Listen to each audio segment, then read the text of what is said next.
Episode 1.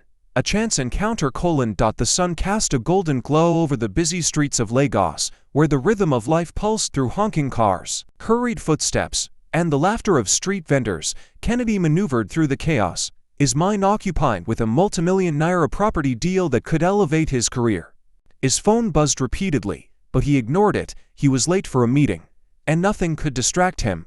Nothing until fate decided otherwise. As he turned a sharp corner near a cafe, he collided forcefully with someone, sending papers and a leather sketchbook tumbling to the ground. "Oh my God, I'm so sorry," Kennedy said, bending down to pick up the mess.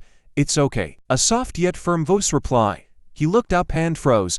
Before him stood a woman with deep brown eyes that held the warmth of 1,000 sunsets. Her dark, curly hair framed a face that could easily belong to a work of art. She was breathtaking. "Are you okay?" she asked, brushing dust off her blue floral dress. Kennedy cleared his throat, gathering the scattered pages. Yeah, His eyes landed on the open sketchbook. The pages were filled with detailed architectural designs, elegant mansions, modern skyscrapers, and breathtaking landscapes. "These are incredible," he murmured, running his fingers over a drawing of a luxurious villa. The woman's cheeks tinged pink. "Thank you. I'm an architect, or at least, an aspiring one." Kennedy raised an eyebrow. "Aspiring? These designs look like the work of a seasoned professional." She laughed lightly. "That's sweet of you to say, but breaking into the industry hasn't been easy." Kennedy closed the sketchbook and handed it to her.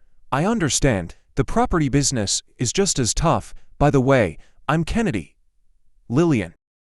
Their fingers brushed as she took the book from him, sending a jolt of electricity up his arm. For a moment, it just stood there, lost in an unfamiliar yet exciting silence. Then Kennedy's phone rang again, snapping him back to reality. He sighed. "I'm late for a meeting, but I'd love to continue this conversation sometime."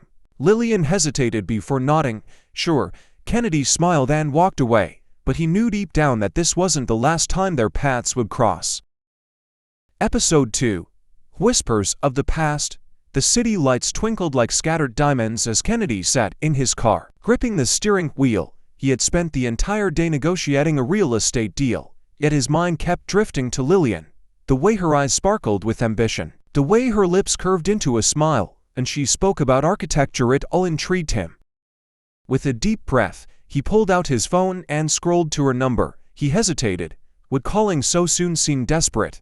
Before he could second-guess himself, his phone buzzed. "Lillian, hi, Kennedy. Hope you had a good day." A slow smile spread across his face. "Kennedy, it just got better. Would you like to grab dinner?" Her response was immediate. "Lillian, I'd love to. How about that little rooftop restaurant by the lagoon?"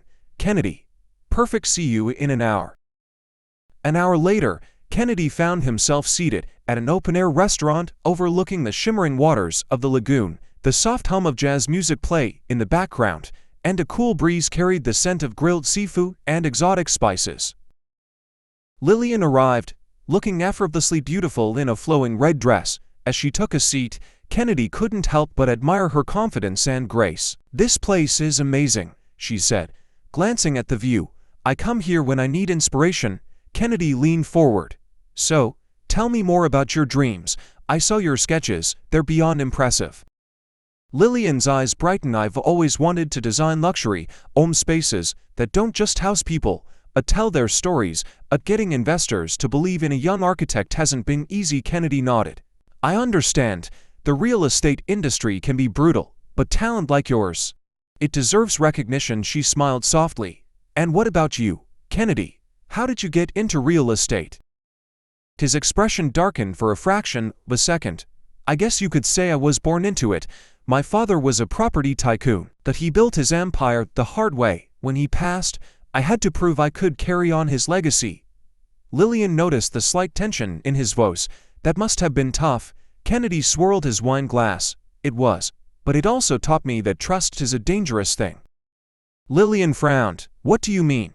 He hesitated, then exhaled. "I was engaged once, to someone I thought I'd spend my life with, but he shook his head. "Let's just say she chose ambition over love." A flicker of sadness crossed Lillian's face. "I'm sorry, Kennedy. That must have hurt." "It did, and that's why I don't let people in easily." Silence settled between them. Then Lillian reached out and placed her hand over his. "Not everyone is here to hurt you." Kennedy's heart skipped a beat. There was something in her touch, something warm, something real. Before he could respond, a sudden flash of lightning illuminated the sky, followed by the distant rumble of thunder. Lillian gasped. "Looks like the rain is coming." Kennedy smiled. "Come on, let's make a run for it before we get soaked." They dashed through the restaurant, laughing as raindrops started to fall. By the time they reached Kennedy's car, they were drenched, but neither of them cared. As he opened the car door for her, their eyes met, lingering, searching. For the first time in years, Kennedy felt something shift inside him. Hope. Episode 3. Love's Gentle Storm. Raindrops pattered rhythmically against Kennedy's windshield as he navigated through the city's glistening streets. Inside the car, an electric silence hung between him and Lillian. She sat beside him, her damp red dress clinging to her curves, her hair slightly tousled from the rain. Yet, despite the chill outside, an undeniable warmth filled the space between them. Kennedy stole a quick glance at her. "You okay?" Lillian let out a soft chuckle. "Yeah, I don't remember the last time I ran in the rain like that. It felt freeing." He smirked. "Well, I guess tonight turned out more adventurous than expected." She turned to him, her eyes searching his. "You know, Kennedy, I see the way you guard your heart. It's like you're carrying a weight no one else can see." Kennedy tightened his grip on the steering wheel. "And what do you see?" She hesitated before answering, her voice gentle. "I see a man who has everything but is still searching for something." Her words struck a nerve, but instead of pushing back, Kennedy sighed. "Maybe I am." Silence followed, heavy yet comforting. They didn't need to fill the space with meaningless words, they simply understood. As Kennedy pulled up in front of Lillian's apartment, he turned to her.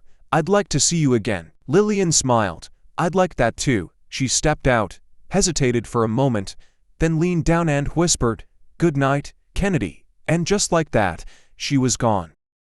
The next few weeks passed in a blur of late-night calls, coffee dates, and deep conversations. Lillian and Kennedy's connection grew, their bond strengthening with each passing day. One evening, Kennedy decided to surprise her. He invited her to one of his property viewings, an exquisite estate tucked away in a serene part of the city. As he led her through the grand entrance, Lillian's breath hitched. The architecture, the landscape, the intricate designs, it was all breathtaking. "This place," she murmured, running her fingers over the smooth marble walls. "It's exactly how I imagined my dream project." Kennedy watched her with admiration. "Maybe we can build something together professionally," and he hesitated before adding, "personally." Lillian turned to face him, her heart pounding. Was this his way of saying he was ready to let her in? Just as she was about to respond, a voice interrupted. "So, this is where you've been hiding, Kennedy." They turned to see a woman in a red dress, stunning, confident, and all too familiar to Kennedy. Lillian saw his face pale. "Who is she?" Lillian asked. Kennedy swallowed hard. "My past, to be continued."